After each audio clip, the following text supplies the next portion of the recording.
really wanting to stay in touch with people, obviously through new mediums like Zoom. I had never Zoomed before, and now that's all I do. But I think in general, it's about touching base, being, really cautiously optimistic. And, we all wore a lot of hats. We all probably wear even more hats now. And it's really just kind of coming together and touching, base as much as possible to make sure that we're all aware of what's happening, because it kind of changes by the minute now. And so it's good to kind of keep everybody informed. Got it. And when you're kind of thinking about, frequency of communication increasing, is that both internal to your staff and the people who you're working with, as well as kind of on the external side to consumers? Yeah, it really is. That's a great question. It's internal, and that, in our particular scenario, people kind of on a normal world get pulled in different directions geographically and things like that. And we're on way different time zones. And so, sometimes it's a little bit more challenging. So internally, anything from sort of, the forward facing of the retail staff, all the way up to ownership and some of our licensing partners. I basically have kind of geographically created my calendar to the wee hours of the morning hitting Europe before they wind their day down, to the twilight hours here in LA of connecting with Asia. And it's about even interconnecting parts of our businesses. I've met staffer folks from Asia that I had never met before. And we're really just trying to keep a positive, global, cohesive message that we're all in this. We're all feeling some hardships, but we can definitely rise as a stronger unit. And so, yeah, it's a very more intricate web than it once was. Yeah. Sounds like you're not sleeping much. No, but I don't know if that's on the calendar, as Fred said. One day they'll push me to sleep. I love that. I love that. And kind of piggybacking off of this communication and working with vendors, Fred, I'd love to get your thoughts. As a buying house and kind of working with so many specialty stores here, how are you kind of managing? It feels like you're at this nucleus, right? You're connecting with vendors and everything that's happening in terms of their fears and what's happening on the buying side, and then also working on with your specialty stores and your retailers. Can you tell us a little bit behind the scenes of maybe some of the more challenging types of conversations that you've had to have, and what are some of the ways in which you've been able to work through that? Well, I think the first thing we did as an office, there's three of us in our office, Virginia, Lee, and myself, was a big communication with our stores when this happened, sending them all kinds of information that we were learning through the internet, talking to people. So the first thing we tried to do was get our stores comfortable with things they had to do, like getting the PPP, the financing, put all that in place so that when they reopen, they'd have money to work with, okay? To be honest with you, we haven't talked to a lot of vendors because they haven't been around, but most of the vendors started communicating with our stores very quickly about interesting propositions they did. Some of them were actually selling merchandise on their behalf and giving credit to the stores against their present invoices, which we thought were fantastic. Going forward now, as we're starting to open up, we're starting to talk to our vendors about how we're going to pay it, what kind of incentives there might be out there for everybody. And what about fall? What did they produce for fall?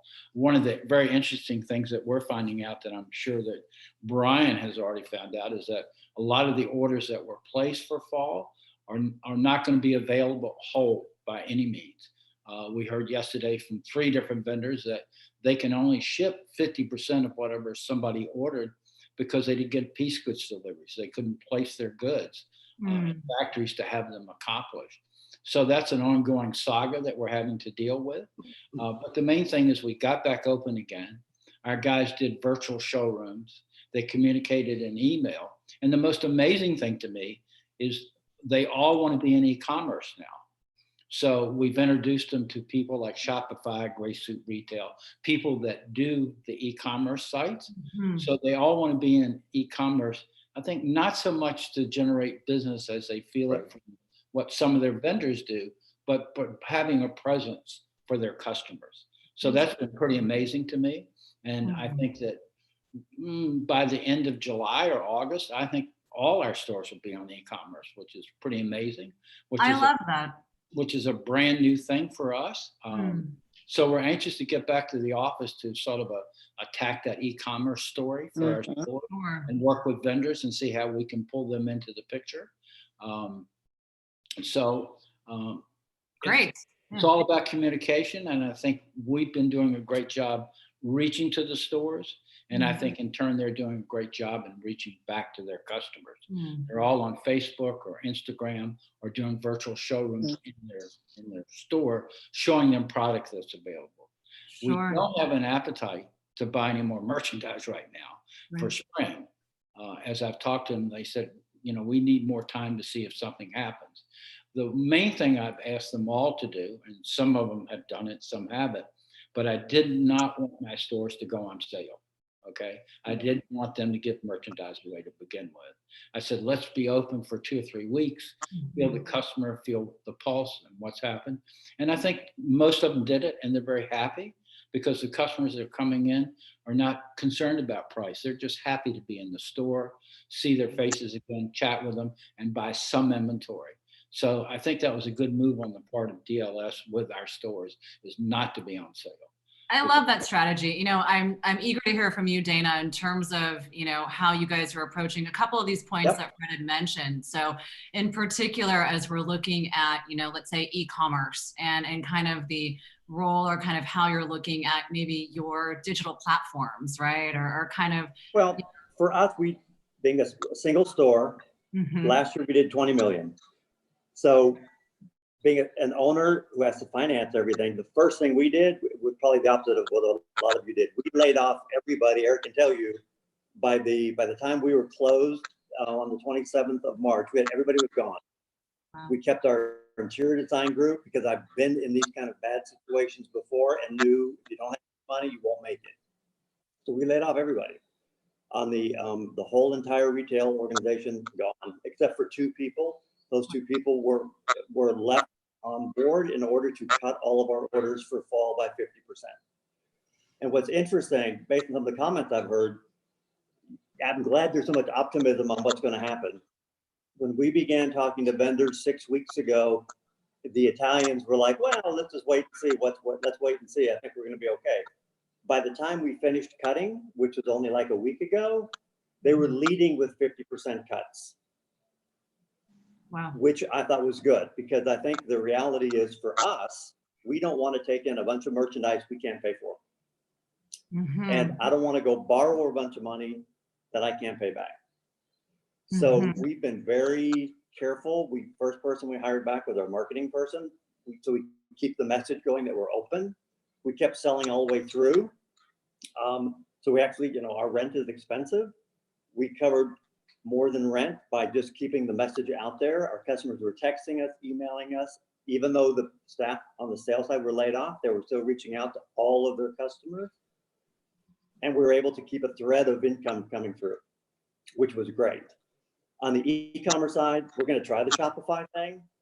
We had an e-commerce site up 4 years ago. For us, it was horrible. It just doesn't do anything. It's a way for your local client to see what you have. For us, that's my view of it. So I don't feel like we're down anything. I know too many small vendors here in town that have e-commerce sites, and to the person, they told me they didn't do anything enough to warrant the cost of doing it. So, but we're looking at Shopify to do specific like trunk show events, and to grab some brands that, oh, look what we have now. We're going to feature these things. I just still view the web as, I want the cheapest price. I don't care. I see. Interesting. I want the cheapest price. Get different perspectives on how we're looking at kind of these, the digital footprint, as different from, let's say, at a Fred Siegel, where, the brand name, right? There's kind of this, like, people are coming to the site because they don't have access to the store. They can't get themselves to the store. So what I think is fascinating is when we look at the importance of e-commerce, I've seen a lot of brands and retailers scramble to put something up in the last 6 weeks. And what's unfortunate with that is anyone who's launched e-com will tell you, if you don't do it right, you might as well not do it at all, because it's just simply not going to convert. So, just taking a photograph of something and putting it up there, the cost for, taking the photograph, writing the copy, making sure everything is well maintained on the CMS system, it takes time and energy. And unless you have a staff or someone else who's kind of dedicated to managing and monitoring customer service and all of those things, it's very easy to see how e-commerce can go awry when not planned out thoroughly. I believe Shopify said something like there's been a 64% increase in the rise of new stores that have opened up since the pandemic started. The real question here is how many of them will actually stick around once it's over, and are all of those stores actually doing high volume? Sharifa, anything to add from United Arrows in terms of e-com or even the look at vendor communications? So when speaking with Masako, she did say that of course their stores in Japan are closed, but they were focusing on e-com and it was up around 13%. It still isn't where it needs to be. That it's going to be very difficult. It's kind of like in that same sense of the rushing of trying to get all the stuff uploaded. They have been focusing on it, but they need to definitely invest more money into it. And that's all she basically said about it. But I can say from a trade show perspective, I think the magic behind e-com is really creating your community and understanding who your consumer is. For every time, anything we do in life, and that's even on the trade show side, we talk about who the community is, how you're going to track them, how you're going to get them in. And that, I think, is what a lot of people are missing. I think that it does show through when you don't know who your community is, when you need to go on the e-com side, because you can't force it. You need to have but you also need to have those followers, right?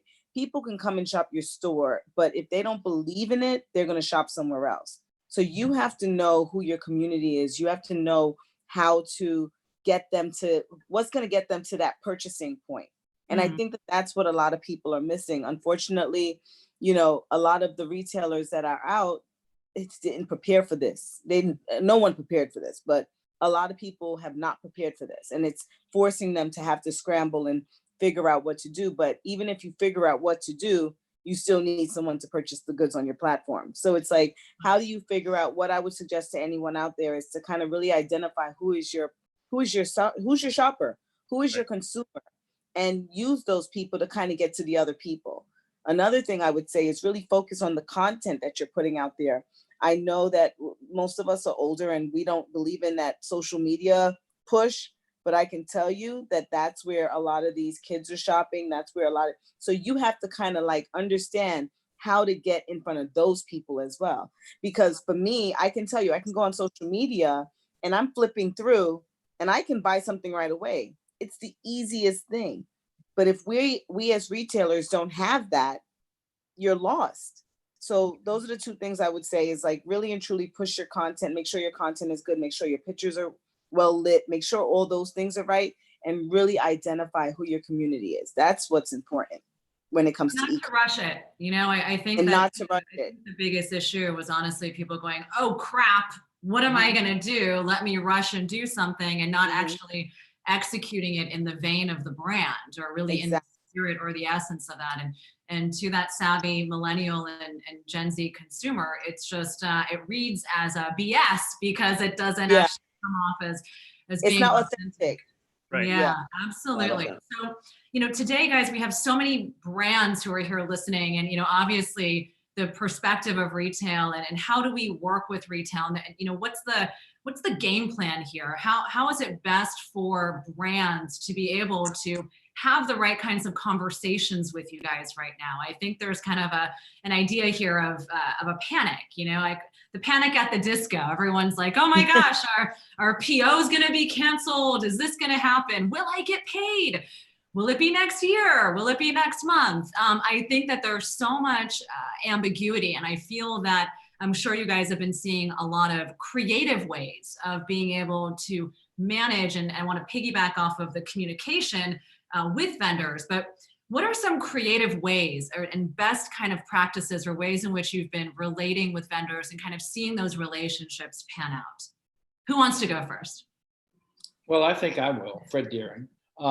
Basically, the thing that I'm a little disappointed in from some vendors at this point is they're talking about holding your spring merchandise that you didn't purchase and shipping it to you for holiday or next spring. Yeah. I'm kind of not in favor of that, to be honest with you.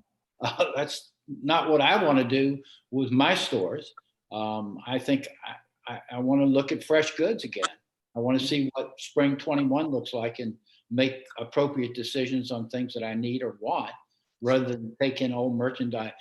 I'm sorry I'm calling it old. I don't mean to do that. I know the vendors The are. classy word is aged. You know, it's slightly aged, like a good Merchandise. But I know the vendors are having a rough time as we are, and I sort of get it. But I would think that the thing to do would partner up with retail stores, and let's come up with prices that are comfortable for both parties, and try and get rid of that spring inventory if we can now, okay? And then look forward to what they present to us for spring 21. That's the way I feel about it. So, but I'm hearing that they want to hold it and ship it later. I'm not for that as a retail store. So I'm hoping that brands will look at it differently and say, we should take this aged inventory and do something with it so that we can get rid of it and take our creative juices and create new, interesting product for spring 21. And talking about interesting product, that's the key for me for going forward, and always has been for several years, of introducing new brands, new ideas, new thought processes into your store. I think it's hugely important. Yeah. I think this is where like the quick reaction was important, right? I think we were able to gauge and kind of have an idea as we were going into spring that this was hitting, and already orders were going to be delayed, and it made us think about fall. So we got into, cutting merchandise right away, because even though we heard messages at first, like Dana mentioned, that all fall was going to be produced or whatnot, we knew that wasn't going to be the case. We knew we had to protect ourselves. And so we were very proactive about our approach. And I think that's where our relationships as a single store really came into play. And we're able to talk openly with our vendors. It's okay for our reps and vendors to say, we don't know what's going to happen. But as long as we were able to put a plan in place and say, this is what we're expecting, our business we know is going to be affected and it's going to be down. So these are the areas we'd like to cut. And then from there, solutions can happen. But it's just, as you were saying, on the communication side, the relationship really allowed for just open and honest communication. And it made some vendors, have to react and come up with game plans. What kinds of game plans have you guys been seeing out there in terms of on the vendor side? I know that vendors are trying to come up with interesting, ways of, hey, can this be on consignment? Can we find a way to, still have the merchandise be out there? I guess my question would be, and I'm hoping that we get some good audience questions. So you guys that are watching, please type in the chat box your questions. But I guess I'm just curious as to what are some of the ways in which you guys are looking for your vendors at this moment. So let's say after this webinar, some of your vendors are on here and they're trying to figure out what they can do to be able to actually work with you guys in ways that they can work with them. So what's interesting, and you mentioned this earlier, it's on the manufacturing side right now, it's like Portugal is starting to open up, India is starting to do some manufacturing. There's a huge backlog. What you said, Fred, earlier about goods not being able to be delivered on time for fall. I mean, there's so many backlogs that are happening. But also we have to look forward to a very robust Q4, right? We still have the great thing about our industry is that it continues, and it will be better and more innovation and more robust over time. But if you guys were to speak directly to your vendors today in terms of how they can be creative and work with you guys, I'd love to hear some actionable insights into what they can do. Brian, do you have any thoughts on that? Yeah, so, I think that we kind of all think that other people have more control than we do. And that's both from the brands and the stores, the vendors, the consumer kind of actually falls a little bit into the cadence that we set for them. So I think to Fred's point is like this is a time to say, hey, like, sale merchandise or liquidation prices and all that. That's not really, to me, like the way to do it.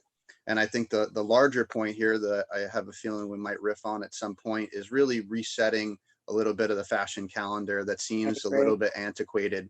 I know, for instance, in LA, and I can't speak for the snow I think that New York just got, but it's really warming up, and by the time we've gotten some of the best summer merchandise, we've had to fall victim to considering markdowns way premature to sort of the want of the merchandise. So even for spring summer 21, everybody kind of paused in March and didn't give that the life. Obviously, if you had some e-com, it got a little bit of life, but I think we work together and say, hey, we're not going to accept retailers marking things down, or if they do, it's going to have to be by approval. And like, let's reposition this.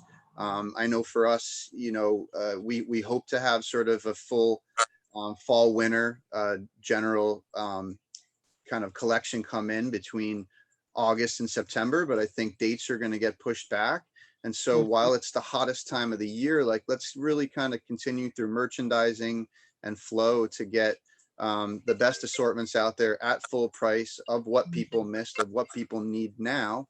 And then we can further adjust going forward. I think it's a silver lining time for us to take this like very antiquated calendar, very antiquated or very aggressive markdown strategy, and just kind of throw it out the window and work directly with the vendors to say, okay, what is the plan? How do we both survive? To your point, is it consignment for extra merchandise? Is it a huge social media and content outreach, to Sharifa's point? What do we do here? But we can do it together, and we do kind of have the power, not in an aggressive way, but we can really set that standard together. So let's pull the thread on that. Yeah, go ahead, Dan. I kind of want to pull the thread on looking at spring summer 21. Right. I want to pull the thread in terms of how we might be able to work collaboratively with vendors, and what might that look like in terms of reimagining that calendar. You mean as far as purchasing the product? Well, just in terms of, right now, right, if we're looking at how we reimagine, spring, summer 21 deliveries, or even the buying cycle, given that, vendors will have to go into production. And historically, I think that the longer lead times to production is because there are only so many factories. And so everyone needs to get their orders in. And so there's a distancing here between accepting the purchase order and being able to place those orders. Well, I think what everybody's talking about is streamlining the process of your purchasing so that you have the inventory closer to your needs. Okay. Exactly. And I think that's what everybody would love to have. I had it one time in my retail career. I had stores in California, and we dealt mostly with the African-American community. And I used to purchase all those goods at Magic in Las Vegas, basically. And it was very interesting because I had my DLS office at the same time dealing with men's better stores. But anyway, I loved that market. And what was so interesting about it, when I would come to market at that particular time in spring, the African-American community would be showing me fall that I could get in the next 6 weeks. Okay. And vice versa. When I came to the fall show, they showed me spring merchandise that I could start to get in the next 6 weeks. So not sure how they accomplished all that, but our vendors, we don't have that situation, and I'm not sure how it could be accomplished, but I think we'd all like to have merchandise closer to when we need it in the store. But sorry. And that also means that we have to change the calendar. Okay. Which I think Brian just talked about. And a lot of our guys would love to change the calendar. So we could all get together on that and start to have markdowns in July, August, on spring and summer, and January, February, and forget about all that before Christmas and all of that kind of stuff. That would be the first push for us to talk about. So it's changing the calendar, but I'm not sure the manufacturers that we deal with can make that happen. So I would say that the vendors that we've talked with have all talked about pushing the calendar.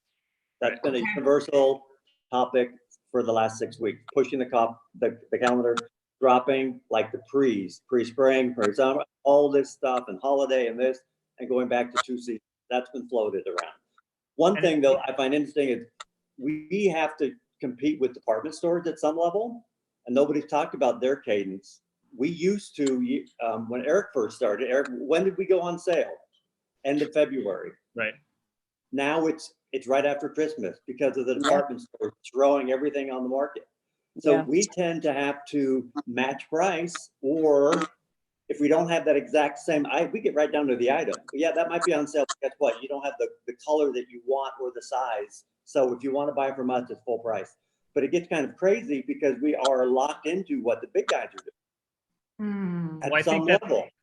I think coming out of this, I think there's going to be more power to the independents, along with part of the other communication we've had with the vendors was it's okay to have a smaller selection, and not show such a huge, collection per season. And then, there's going to be some fallout anyway of minimums not being produced. So why not cut those samples down in half and really, Sharifa, like you were saying, like have that connection to that collection and be like, this is what we're going to present. This is what we believe in.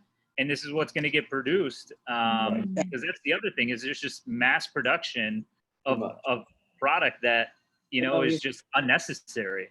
Sure. So tighter collections, things that are more edited. Yeah, I think we've been I think the biggest successful businesses are a little bit more item driven, and it doesn't mean that they're, not buying it as a merchandised, experience, but starting in wholesale, moving into sort of retail and buying you create a line of 100 SKUs, but you really hope they pick from 20. Right. To Eric's point, maybe let's offer 30 now and really narrow down that sort of flexibility that they have that we know we're going to have to go back and say, oh, unfortunately that got canceled. Let's trim that from the get-go. And I think we're in a really special opportunity now to talk about the calendar adjustment. Is first, I don't know if anybody really wants to, at this juncture on May 15th, put a lot of faith and money yet into spring, summer 21, especially January after the holidays. It's a small month for us. People went crazy in December, and they're not necessarily dying to buy swim trunks yet in January.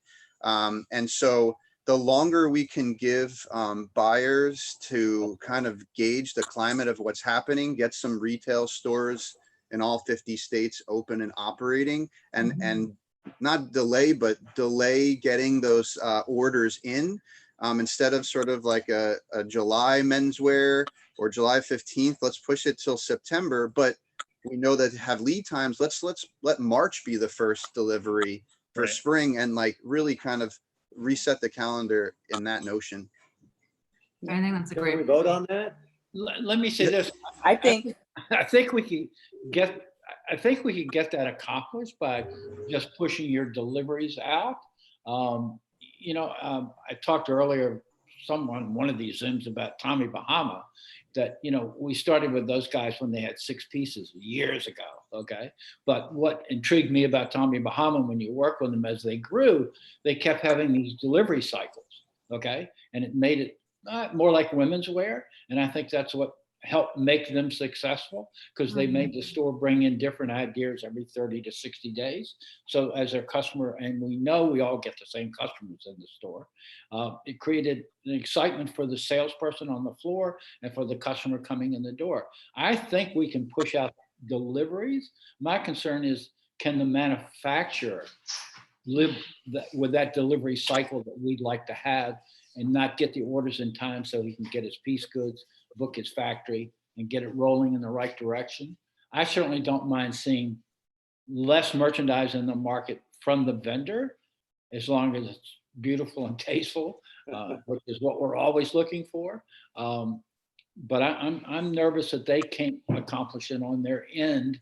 Yeah. And maybe we've been brainwashed about their cycle of what they need their piece goods deliveries for. But that's why so many guys, buy Italian product. and Italian piece goods, because you buy less piece goods and you have a quicker turnaround. And I think everyone is going to have to just get used to the new norm. I think there is a new norm now. And I think that whatever we say at this point, whatever retailers across the world say at this point, is what everyone's going to have to deal with. I do think as a retailer, you guys combine together and really make these things happen, because, you know, we were at a fragile state before the pandemic, right? A lot of retail stores were in a space where some were great, some weren't. So what we're going to see is a lot of them drift away, the ones that weren't. And I think that only the strong will survive. And if you guys can come together and really and truly come up with a strategic plan, you know, I made a joke earlier, like even the trade shows are trying to come up with a plan to work together, right? I think it should be the same on the retail scope. I think as well, this is a horrible time for everyone, but it's also a life-changing time because we're able to change things. I think we got the 3 months to kind of pause and really look at the industry from the outside looking in. And like you said, Brian, do we need all this stuff? Do you need to have 110 pieces? Can you just limit it down to 50 or 30? Do we need to have all these different markets, right? You guys are killing us now, going back into all of this. We're all killing ourselves, traveling here to there to there to see the same stuff over and over again. It's like, do we need to have that as well? So I think it's about in a bigger perspective. But I think, Sharifa, this also puts a little bit of power too for the brands that are watching, the vendors that are watching, in your hands too. I mean, you know, there has been a lot of inconsistency with like the department stores. And I know so many brands that, you know, bent over backwards trying to please department stores and getting deliveries early and whatnot. And now with the inconsistencies and the bankruptcies, you know, not to say that those aren't good partnerships, but at the same time, you need to protect your brand as well. So, you know, again, not bending over and abiding by what they want, and being able to set the standard and being like, this product is coming in, these deliveries, and this is when we want it. I think, you know, the power is both in us and on the vendor side as well. I agree. Yeah. There was a time when sales didn't start until a certain time. I remember that time. And I think that we need to kind of go back to that, because that's where we lost, right? Everyone started competing with each other. And then within the competition, all the stores start to look the same. So I felt like all the stores lost their identity. And that's where we got a little fuzzy as a retailer. So if we can kind of now come together at this time, this is the only time we're going to be able to do this again, right? We're on pause, kind of. We now need to restart. So how do we restart this in a better way that's going to benefit everyone that's, you know, playing in the game? Yeah, we need to be bipartisan, you know, not to use like the constant buzzwords. And I think, to, you know, Dana's point, we have been very much held to the department stores sort of cadence, but it's pretty public knowledge that, you know, that model wasn't necessarily successful for some of the biggest pillars folding or bankrupting. So I think we have a lot of weight that we can work with these vendors and just say, hey, this is the way it is. I know traveling with Sharifa throughout Europe, you know, they kind of have a different mentality always about, by the time I leave, my orders are placed. America, we have a little bit more of a leeway. Now that was the old way, and I think we'd love to have some more time now. But what I'm saying is people banding together can change a mentality. And right now, let's change that mentality. And the department stores, in a way, are going to have to fall into it. Do they really want your product? Are they supporting you and your survival? And, you know, they're really going to have to make some big decisions too. And to bring it full circle, Sharif, how we began the conversation with, you know, being connected with your clientele, like your connection to your concept at an individual store is even more important. And that's why, you know, at Martin Patrick, we didn't go online, because we were really connected with our community, with our clientele, and they liked, you know, what we curated, and they knew that it felt special because they were coming into the store, and it felt very unique because we weren't online. So, you know, as many stores are going online now to just get eyes on the product, and we're figuring out ways to do that, it's still very much focused on the in-store experience. Yeah. One other thing I want to bring you guys this back to the conversation of like, let's bring it back a little bit. We don't have that much time. So to bring it back to kind of the notion of where we are today, you know, we're still in the middle of this crisis. We have over 100 brands here that are listening to kind of the direction. It seems very clear from your perspective, fewer products, being more agile in terms of manufacturing where possible, being more open in terms of, payment terms and flexibility, and kind of how brands can be better partners in that way. In terms of how you guys are looking, let's say just future forecasting coming out of this in the next 6 to 9 months, in terms of your own businesses, I'd love to hear some ideas in terms of how you guys are looking at, let's say, any existing, expansion of retail stores. Were there any plans to open up more retail stores? Will those plans still kind of continue? Obviously, it sounds like e-commerce is something that you guys will be considering in terms of like a future forecast for a revenue stream. But looking to the next 6 to 9 months ahead, how are you guys planning your retail stores, and how should brands also be looking at being responsive to those needs, looking as we close out to 2020? Dana. Well, I can just touch on, we're not opening up another store, but what we have talked about doing for a long time is opening up women's, because we get asked for it all the time. So we've come out publicly, and as of September, we are going to have women's in our store. And we think we're going to need women's to offset the decline in the higher end men's. We're not planning on dropping any of our major lines, but we do see them being reduced for a period of time. And since we do have a large store, we need to be able to, to accommodate and to adjust to whatever that new normal is. And since we've been asked for it for so long, we're going to have women's. So that'll be a big change for us. Awesome. And we'll see how that goes. But I think it'll go. Congratulations. Well. That's exciting. Yeah. I mean, that's right. You have such a fantastic store, and to add women's to it, you'll just be unbelievable. Yeah, I believe so too.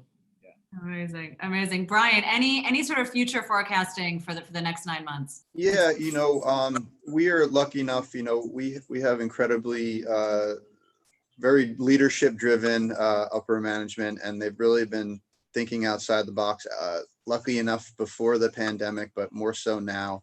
Some of the positives we're seeing is, I know this is a recession, or at least that's a word to describe what's happening, but the little bits that we can get, are people really excited to get back and to get into our world and to spend money and to have that sense of comfort, normalcy.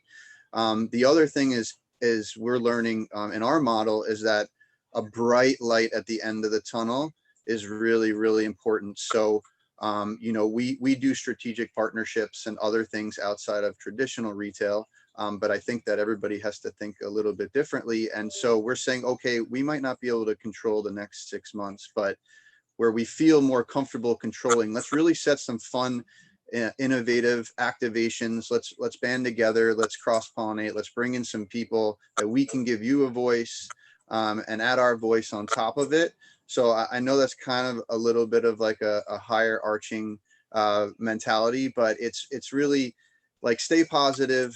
People are buying where they can. People are, as I think we are all watching the news, as soon as something opens up, they're rushing to it. So, this isn't like 2008 where everybody was affected in a different way. There's just like this force in between us.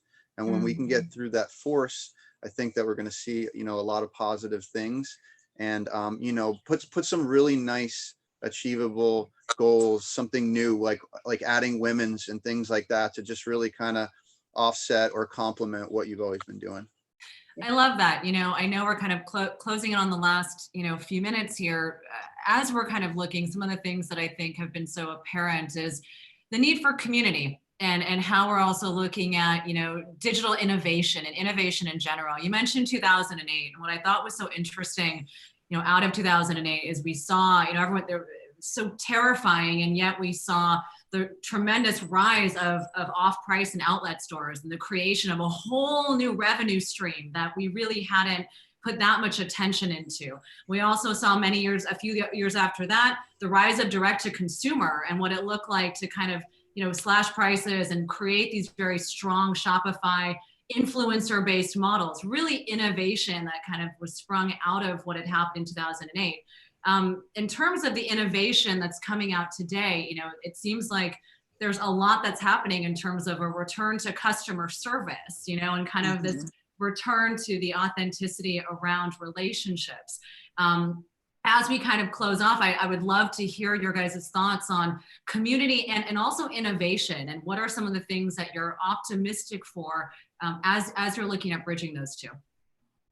I mean, a lot of things for us, again, because we haven't really done much online, has been the storytelling and the curating of our space and our content online to cater to our community. And we've teamed up with restaurants to do, you know, gift boxes. And when the stay-at-home order started, we did a couple.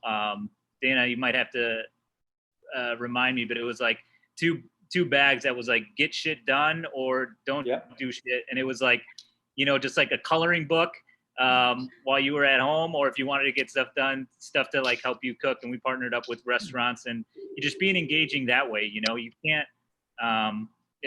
Brian, as you said, we don't know what the next 6 to 9 months are, but we can be creative that way. And it kind of was a bit of a bummer at first for us, because we do a lot of events and we very much like to bring vendors in. Our clients are really connected to a lot of our vendors.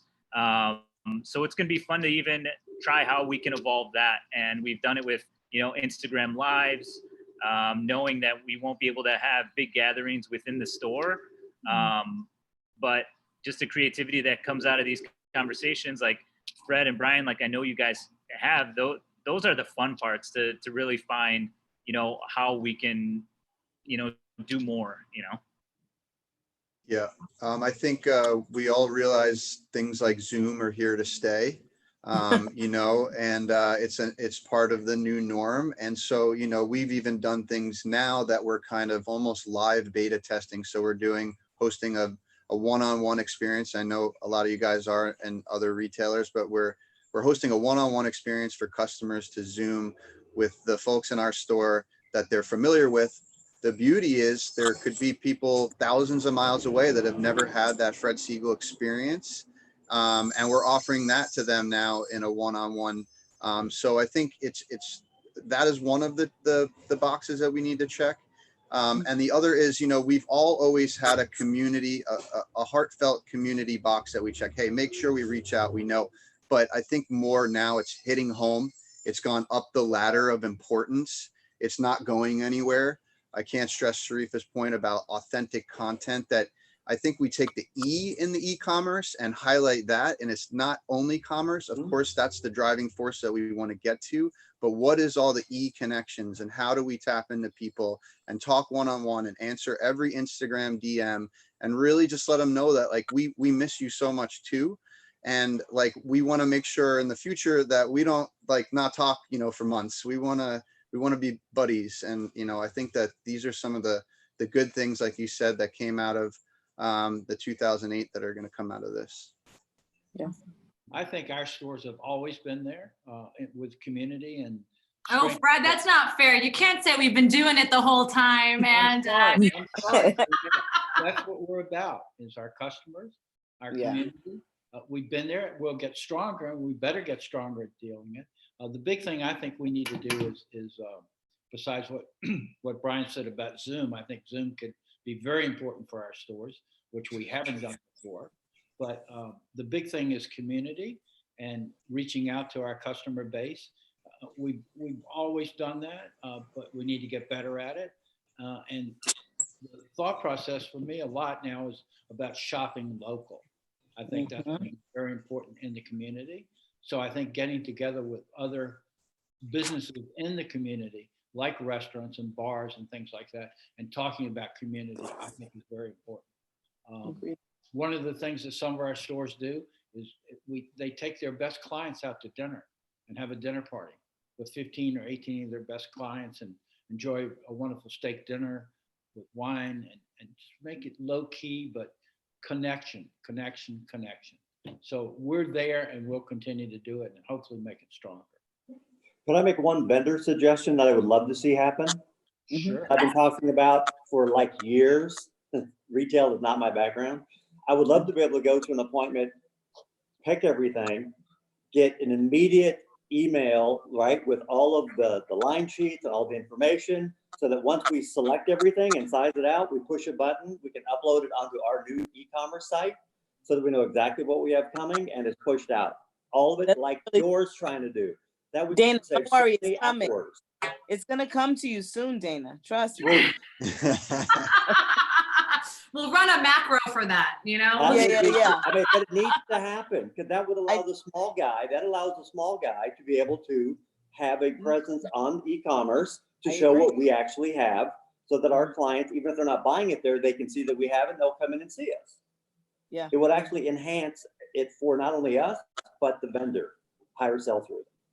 My last word, because I have to go, and didn't mean to interrupt you, Dana, but this is my wife's computer and she has she has a Zoom at 2:00. But thank you guys so much. Thank you so much, Fred. Thank you very much. I really appreciate your time and energy. Guys, and it does remind us we are about a minute short of 2 p.m. over here on the East Coast. Everyone's been quarantining at home differently. I think this is one of those times in our lives where, you know, we're all affected emotionally, mentally. There's so much that's happening right now. I think it's been such a pleasure for everyone who's been able to watch and listen. You guys really get a sense of the fact that they're not alone, that retailers are out there and that they are not only struggling as well, but looking at active ways of problem solving and looking at ways of being able to shift the needle and move things in a way that's going to be better in general. I think it's a blessing that we're all in this industry, though sometimes it can feel like a curse. But as we all are quarantining, I'll kind of do a round robin here. I'd love to hear kind of how you're keeping it together in terms of how's life like for you at home? How are you keeping it together? And my gosh, what's something that you can't wait to do once this whole thing is over? So Eric, I'm going to start with you. I mean, what's kept it together, luckily for me, is family. So, since we haven't been in the store that much, luckily we're open now. But just honestly, trying different recipes with the family. I have 2 young kids that love to cook. So HGTV and Food Network has been on our TV like 24/7. So we've been doing home projects and cooking. And what was one thing that you really messed up on? What's one dish you thought you were going to make really well and you totally messed up? A homemade pizza. I was trying to do, again, obviously we're not going to be going to Italy, so I tried to do like the really thin Milan crust, and it didn't work out, but it's been fun. It's been fun to be home and kind of connect and have that pause, but we're definitely looking forward to getting back to work. Yeah. Sharifa, how about you? How are you quarantining? I've been honestly just doing my walks and spending time with my husband. I never get to spend time with him, so it's been really interesting and fun. He cooks all the time, so all I can do is eat. And also just working out, keeping the same routine. Like I'm a person that gets up really early and goes to the gym. So I just kept the same routine going. That way I don't get my days mixed up or, you know, I kept it very simple. It's not much you could do here in New York. No, right? No. True. That is so true. And Dana, how have things been? Well, for us, actually, since we haven't closed, we have interior design. So Greg and I, for us, it's been the same. So we come to work every day. Nice. So it's been a little different for us. Yeah, of course. And Brian, how's quarantining? You know, I think it's about trying to create a routine in a 24-hour day for sure. And finding, you know, a little bit of time for yourself. And, you know, it's again, connecting where you put off that phone call to a dear friend and just really checking in with people because everybody's having a different struggle here and there. And so just letting them always know in your own way that you're there for them and getting to know people like your colleagues on a level that, you know, you were just coworkers and now you're even more friends. I love that. It's a very beautiful LA perspective. I'm in New York now, but I do live in LA. I found myself quarantining in New York. Everyone's like, I'm reverse. what are you doing? Like out here in the middle of the pandemic. I don't know. I'm in retail. I'm a glutton for punishment. Anyway, guys, thank you all so much for your time and energy, your thoughts on this. You know, as I think we all look to shifting this retail calendar, I'm anticipating a lot of our brands today, especially those that have relationships with you, will be reaching out and saying, hey, I'm ready to jump on board and see how we can get through it together. Thank you everyone for joining, sharing your thoughts, and thank you all the participants for all of your lovely questions. Please stay safe.